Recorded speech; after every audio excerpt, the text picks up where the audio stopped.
Anastasia. So the arms of the Mother of God are depicted in the form of the symbolic sign of Allat, the same ancient symbol of spiritual fusion of the personality with the soul, enlightenment and cognition of the truth, and attainment of spiritual liberation. This symbol was known to the ancient peoples in different times in the form of the above-mentioned symbol, which resembles a bug, and also images of the ancient goddesses with raised hands. It's the same ancient symbol which was recorded by prehistoric people as a petroglyph, indicating that man can reach such a state of spiritual liberation only with the participation of the creating force of Allat. Rigdon. Absolutely. So then, the image of the Mother of God, Aranta, who is dressed in blue garments and stands on a quadrangular base, is positioned against a circle-shaped golden mosaic background. By the way, in an altered state of consciousness, of expanded spiritual perception, a person, while looking at the Mother of God, can see the effect of glowing green light radiating from her. Along the curve of the half-dome, over the arch of this unique niche, an inscription in Greek has been preserved from ascetics of Mount Athos for the future generations of Kievan Rus. Since God is in her midst, she will not be shaken. God will help her at the break of dawn. In the context of the story about Kievan Rus, I would like to draw your attention to another equally important page in history. Initially, in Kievan Rus, Archangel Gabriel and Virgin Mary were worshipped together, as it should be, and only much later, in the 15th century, people separated the honoring of Archangel Gabriel from the cult of Annunciation of the Holy Mother, although this is incorrect. Where the Virgin holily creates, the Holy Spirit is always with her. By the way, in the Slavic beliefs, before Christianity was adopted, the supreme male and female deity were honored together, using our language in the meaning of the spiritual symbol of the divine lotus, the plan, and the creating Allat, implementation of the plan. Anastasia. Yes, this can be traced back to the mythological characters of the Slavic sacred legends, which have been preserved since ancient times. Rigdon. Regarding Archangel Gabriel and the Virgin Mary, on the altar pillars of the main eastern arch of Sophia's Cathedral in Kiev, where the Mother of God, Aranta, is located, mosaic images of the Annunciation have still been preserved. Anastasia. Yes, on one pillar there is a picture of Archangel Gabriel with fingers of his right hand joined in the blessing sign.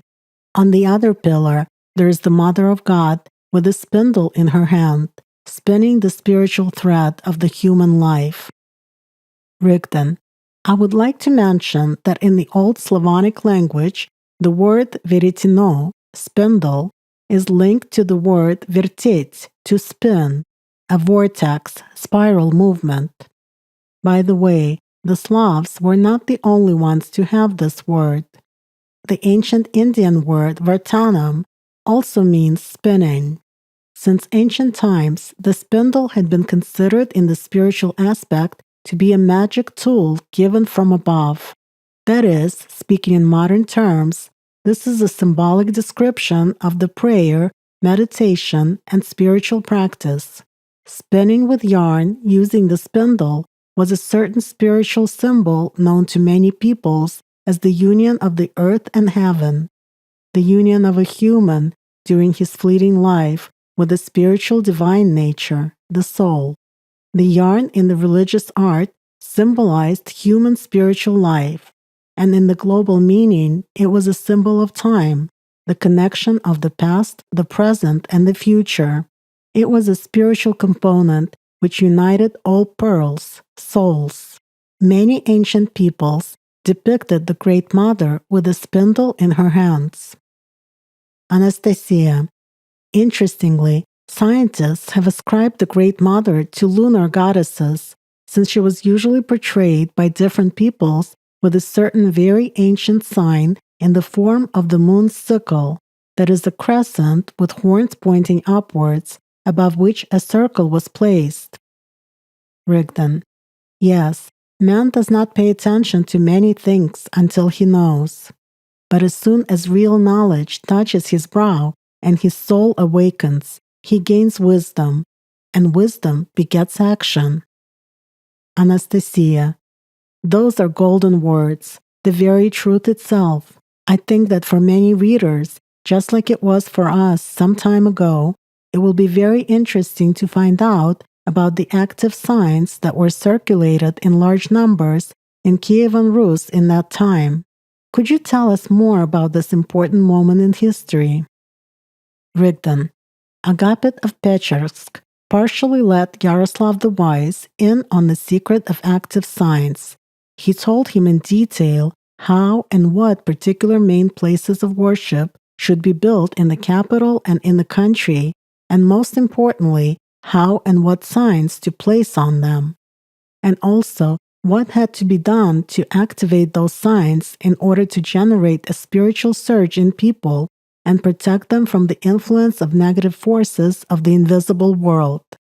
Agapit, of course, was pursuing his own goals, laying the foundation of spiritual signs for future generations, as opposed to the fleeting human goals of Yaroslav. Still, people are people. Even if you warn them 10 times of the consequences, they still try to make adjustments from the mind to the knowledge given to them. Unfortunately, Yaroslav was no exception to the human race, at least in this respect. Knowing what effect the reverse swastika exerts on the masses, Yaroslav still gave an order to put the sign in the decoration of the cathedral to assert his earthly power. Yet what was the point? What did he achieve? His life flew like an arrow through the illusion of the material world, and the human weakness, thirst for gaining earthly power, after death of his physical body, just burdened him more and prolonged the agony of his torment as a subpersonality. The animal mind, however, is still enjoying this human mistake of his by activating generations of priests towards itself and creating a surge of negative energy in the masses of living people. It must be said that other than that, Yaroslav truly showed wisdom. Together with a team of like-minded people, he successfully finished this project, thanks to which, in a short space of time, Kievan Rus turned not only into a prosperous state, but also became the home of the Blessed Mother of God. At that time, mostly owing to the proper placement of positive signs and popularization of the universal cultural and moral values, the best spiritual qualities started to manifest themselves in people more and more.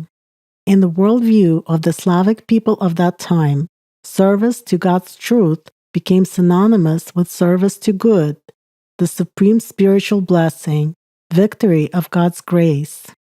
In fact, people found a common peaceful ground between their old beliefs and the new ones introduced by the previous politicians and priests. That is why, after the strife on religious grounds in that period of time, a positive surge occurred, such a spiritual unity of people on the territory of the old Russian state, which previously had not differed from other countries of those times, which were drowning in civil strife. So St. Sophia's Cathedral played a key role in this project. First of all, Sophia's Cathedral, built in Kiev, was copied, although not on the same scale, but with a similar design of the 5-navel crow's-domed temple in the cities of the old Russian state, which were important at that time. Veliki Novgorod, this city still exists in Russia, and also Polotsk. This city exists to this day and is located in the Vitebsk region of Belarus. Not only was the external design copied, but also the spiritual content, starting with placement of the main symbols and signs and the icon of the Mother of God, Aranta, and ending with creation of educational libraries and schools for those temples. In St. Sophia's Cathedral in Veliki Novgorod, they still place a figurine of a dove on the cross of the central dome of the temple as a symbol of the Holy Spirit. In the history of the travails of the temple in Polotsk, it is mentioned that in the 18th century there was even an attempt to remake the temple in the honor of the descent of the Holy Spirit. The dove is already a substitution by people for the older finial of the cross, the АllatRa sign, in the form of a crescent with its horns pointing upwards and a circle above. Previously, the dove was depicted with its wings spread out. When a person looked up at the cross of the cathedral, instead of the dove, he would see the sign that was visually created by the raised wings and the little head of the dove, in the form of a crescent with its horns pointing up and a circle. Secondly, the original of those copies, St. Sophia's Cathedral in Kiev, was built not on its own, but as part of a complex. The 4 city gates were built along the corners of the cathedral at the same distance from it, and they were also marked with signs. Although it would be more correct to say that they were the gates to the so-called Upper Town, which was located on the old Kiev mountain, now the central part of Kiev. Anastasia. So the 4 gates around St. Sophia's Cathedral in Kiev make a diagonal cross similarly to the 4 essences, where the cathedral itself is the center as the symbol of the soul. Rigden. Precisely. In the religious symbolism of Christianity, gates are entrances leading from the forechurch to the temple and from the temple to the altar. The main gate of the old Russian iconostasis in an Orthodox temple was located opposite to the throne in the altar and was called the Holy Gate in the meaning of spiritual and not political supremacy. Usually in its upper part, the Annunciation scene with Archangel Gabriel and the Virgin Mary was depicted, and the bottom part had 4 evangelists in pairs on the wings of the doors. So the opening of the Holy Gate at certain moments of the service symbolizes the opening of the kingdom of heaven, that is, an entrance, a passage to another, spiritual world. And this symbol did not appear without a reason.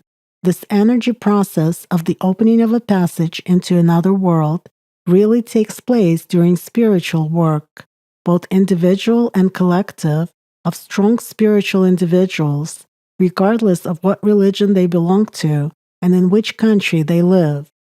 By the way, in ancient times, among the peoples of, for example, Kievan Rus, the opening of the gate of the city meant to let someone into the city. In case of enemies, it meant capture of the city or a wish of the city dwellers to lay down their weapons. If a chronicle mentioned the closing of the main gates before the enemy, that meant a decision of the residents to offer resistance. The main Golden Gate of the ancient Kiev became the southern gate facing Mount Athos, which is considered to be the abode of the Mother of God. To be more precise, geographically, it was located in the southwestern part of the city. On this main gate, Golden Gate of the city, a church was built in honor of Archangel Gabriel and the Mother of God, the Church of the Annunciation, in order to always give joy to that city with the Holy Annunciation and by a prayer of the Holy Mother of God and Archangel Gabriel. Anastasia. Yes, historical information about this was recorded in the Hyperion Codex. Even to this day, words have been preserved that can be found in the historical multi-volume collection which tells about the literature of the ancient Rus, starting in the 11th century. The Library of the Literature of the Ancient Rus, Volume 1, page 50. If Archangel gives a kiss to the maiden, it will also be given to the city, saying to her, "Rejoice, the joyful one, God is with you," and to the city, "Rejoice, the blessed city, God is with you." Kiev has historically been under the patronage of the Mother of God and Archangel Gabriel. This is an obvious fact which today is kept quiet. That is why today on the coat of arms of Kiev one can see Archangel Michael as the patron of the city, who is shown with an unsheathed sword as a symbol of the Kievan princes who waged wars, including among themselves, like so many in position of power at the time. Rigdon. Well, what can you do with these statesmen? As in the ancient times, so it remains. Kings talk about little things as if they are great things, inciting rebellion onto themselves. But this is not important. The main thing is that people still keep alive the memory and honoring of Archangel Gabriel and Virgin Mary, regardless of the earthly wishes of today's princes. Anastasia.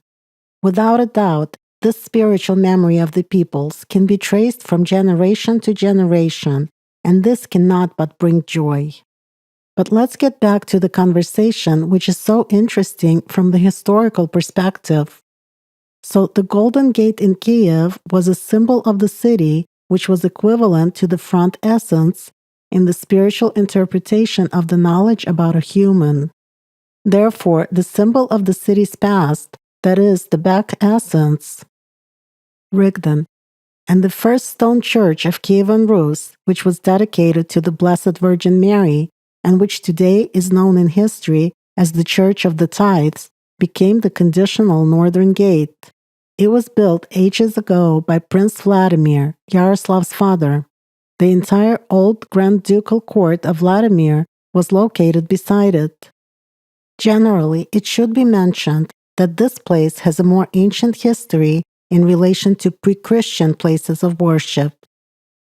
Anastasia.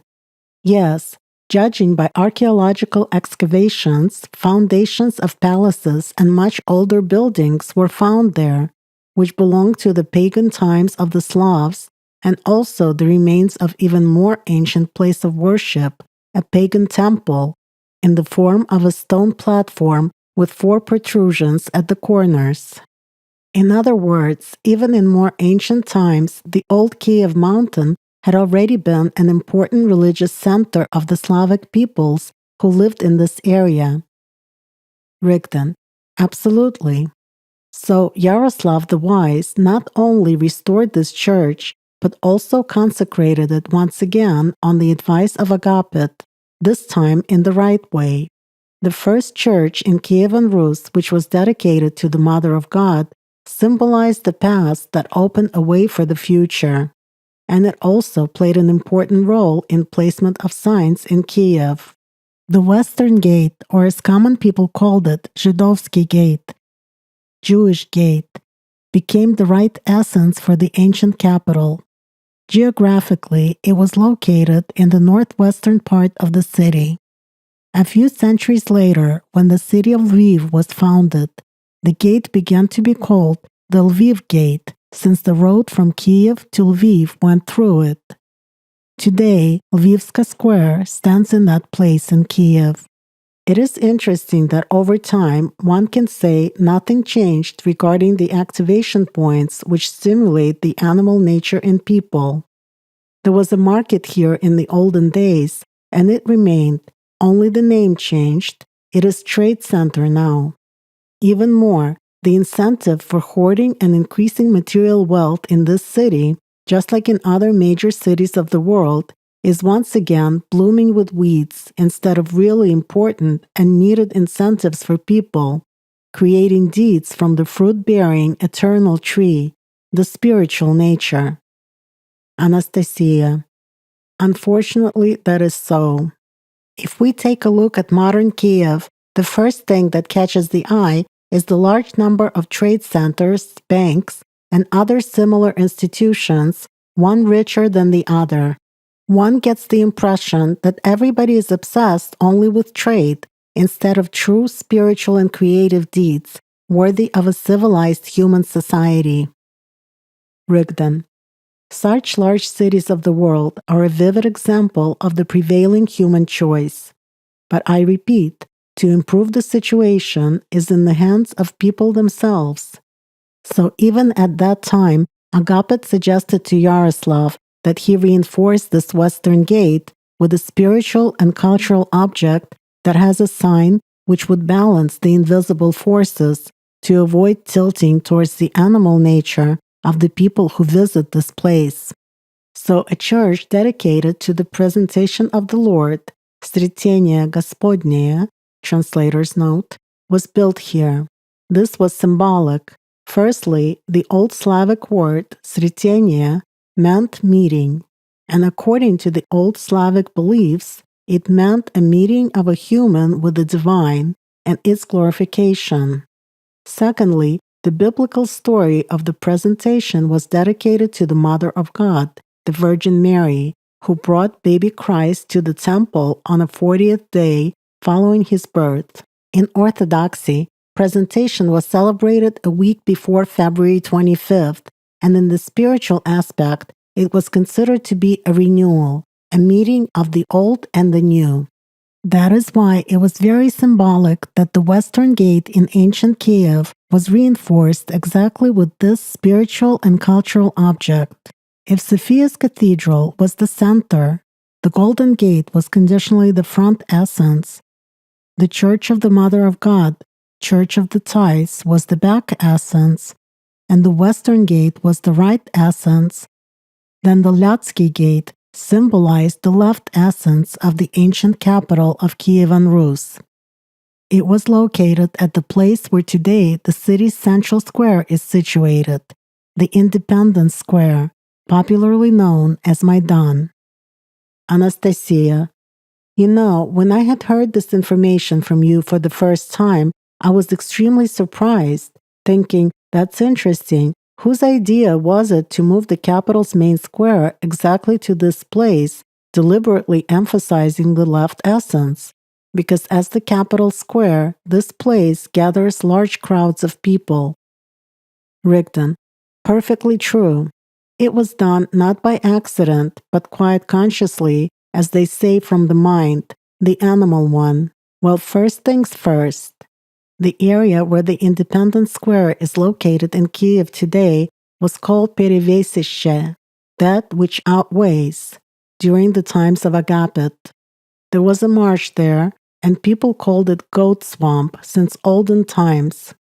So then, it is approximately there, in the southeastern part of the city, where nowadays Sofievskaya Street begins on Maidan, leading to the cathedral. Yaroslav the Wise had the eastern gate placed there, which opened the way from Kiev to the Pechersk Monastery, currently the Kiev-Pechersk Lavra, and also to the Pecheneg's land. In history, this gate received the name Latski Gate. The word Lad, when translated from the Old Slavonic language, means unclean, unlucky, and Lada means wasteland, weeds, thick bush, raw land. By the way, a few centuries later, after a long siege of the city, the armies of Batu Khan managed to break into Kiev exactly through the Latski gates. Regarding the place itself, it remained a wasteland until the 19th century, when Freemasons, doing their bit to destroy the spiritual heritage of the Slavs, initiated construction of the city council building, particularly in this unclean place. Anastasia, Independence on Goat Swamp, to make the main square of such a city in such a place? Yes, Freemasons only look native to people, but they're alien in mind. Rigdon, that is why they block people's access to the knowledge. They do everything to make people uninterested in their real spiritual history. They poison people with their lies, hiding obvious facts from them. Just look at their symbols. There are swords, bows, and arrows, axes, shields, compasses, and lions everywhere, the Freemason symbols. If one just takes interest in history, one can trace an almost simultaneous destruction of even the smallest remnants of those iconic structures which had been built for people and activated with science, for example, in Kievan Rus during the times of Agapit.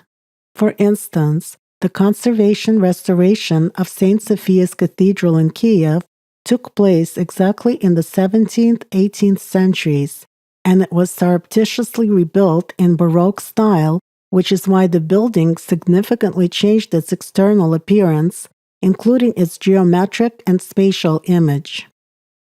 Anastasia. Well, authors of historical literature diligently borrow one and the same phrase from each other that Baroque, in those days, was a fashionable style of the Renaissance of Western civilization. Rigdon. And Italy, Rome, was its center. Does this tell you anything? Anastasia. Oh, it says a lot. Just take the word Baroque alone.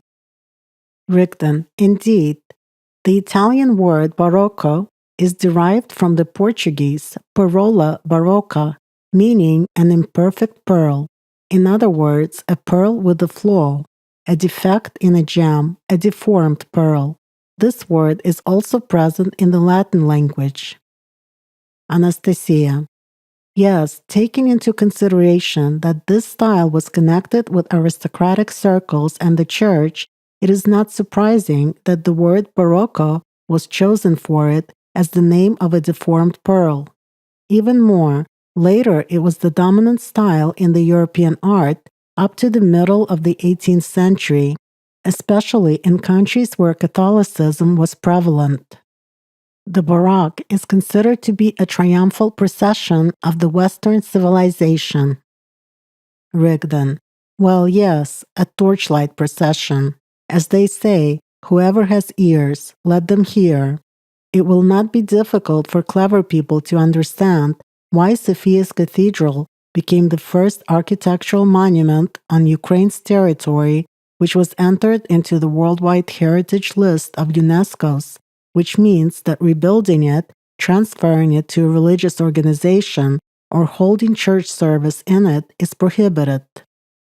Anastasia.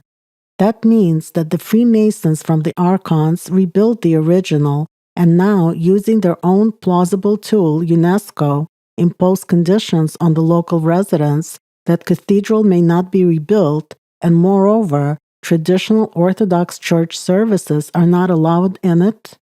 It's not allowed, so to say, to activate the pearl?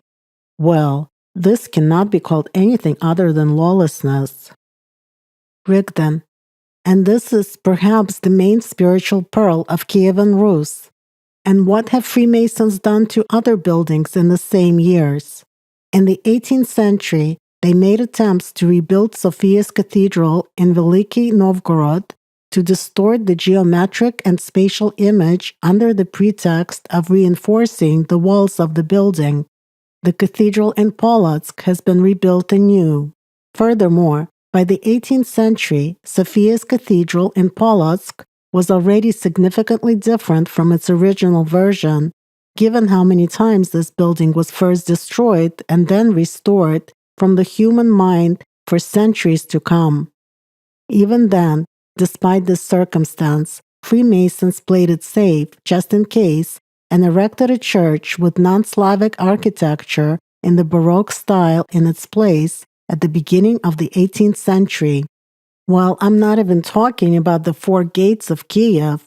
As soon as the Freemasons started sponsoring politicians in Kiev, the demolition and destruction of the remnants of significant architectural monuments began under various pretexts.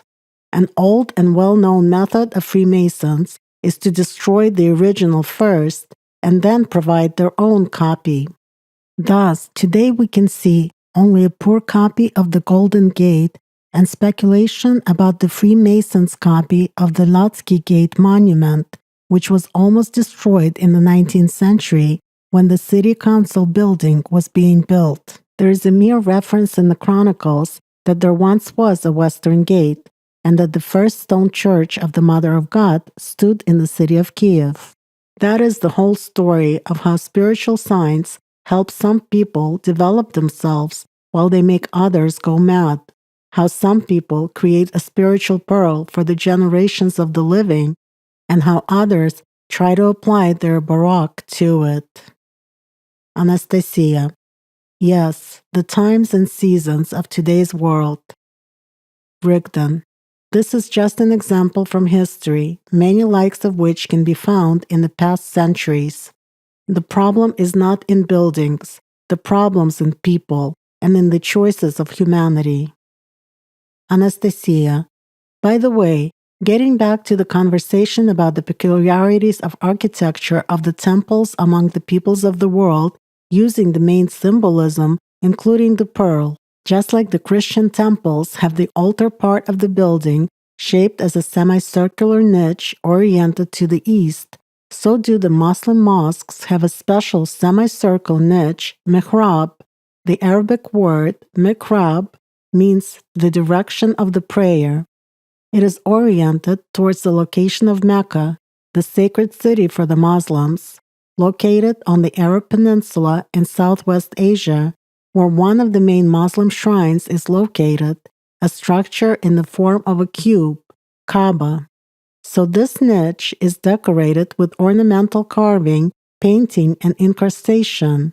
Its internal dome is often designed in the form of a shell, a symbol of storage of the precious spiritual pearl.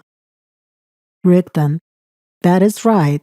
Such a design is understandable because Muslims have a lot of legends about the pearl, and they distinguish it as one of the special symbols.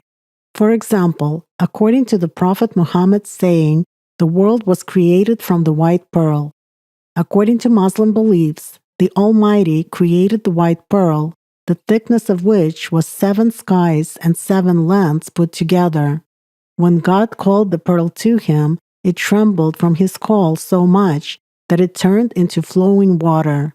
Out of all the creations that at some time of day or night, one way or another, interrupt their glorification of the Almighty, it alone, already being water, did not for a moment cease to glorify the Creator, constantly surging and foaming.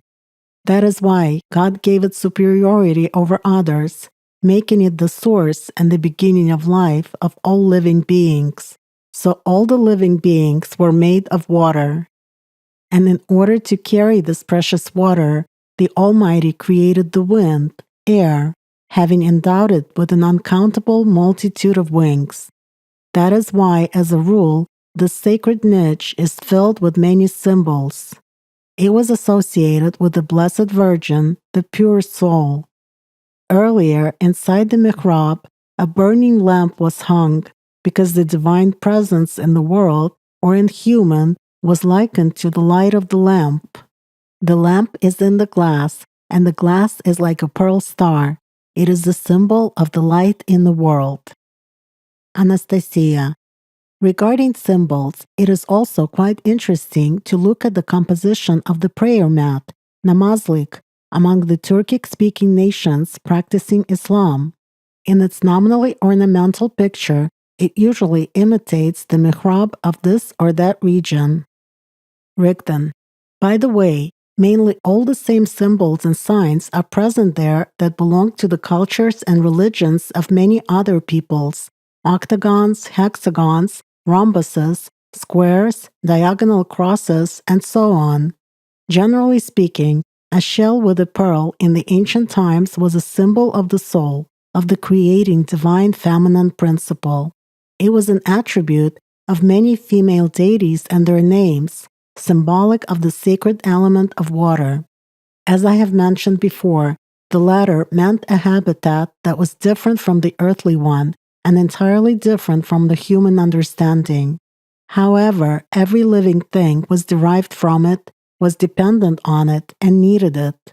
The Bible mentions the words of Jesus Christ when he explains what the kingdom of heaven is like.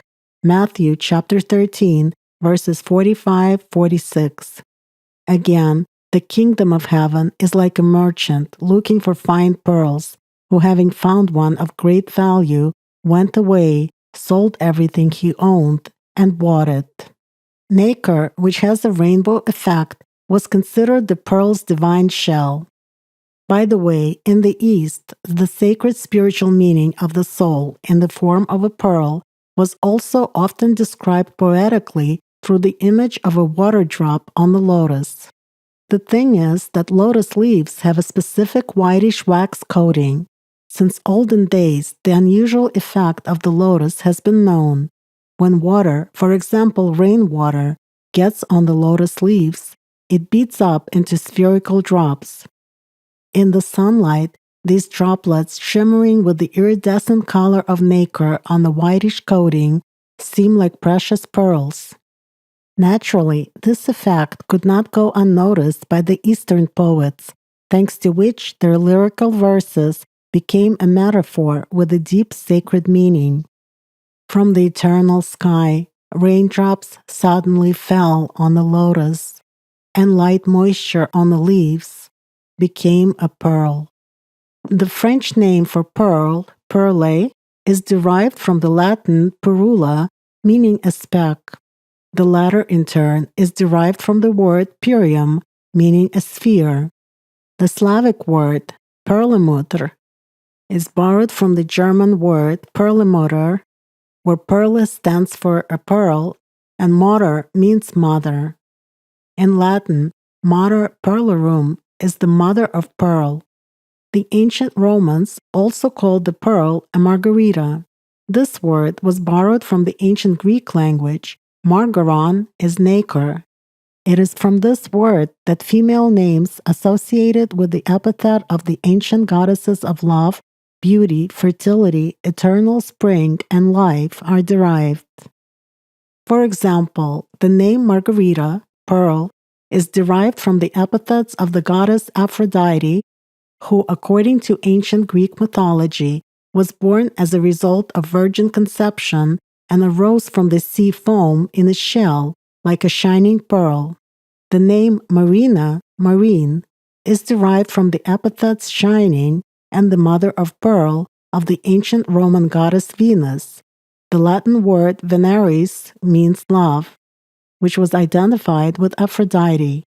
One of her symbols was a female dove.